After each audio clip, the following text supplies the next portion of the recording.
കൊച്ചി എളമക്കരയിൽ ലോഡ്ജിൽ മരിച്ച നിലയിൽ കണ്ട സെക്യൂരിറ്റി ജീവനക്കാരന്റെ മരണം കൊലപാതകം. തൃശൂർ സ്വദേശി മനോജാണ് മരിച്ചത്.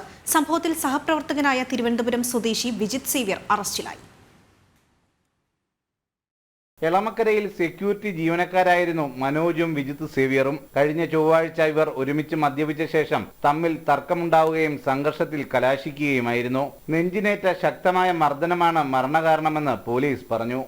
രാത്രി ബാക്കിയുള്ള കൂടെയുള്ള ആൾ ഉറങ്ങിയതിന് ശേഷം ഇവർ തമ്മിൽ മരിച്ച ആളും തമ്മിലൊരു അടിപിടി ഉണ്ടായതാണ്. ശക്തമായിട്ട് ഇടിയുടെ നെഞ്ചിലും വയറ്റിലൊക്കെ കിട്ടിയിട്ടുണ്ട്, മുഖത്തും 3 സ്ഥലത്തും. അതാ മരണകാരണം.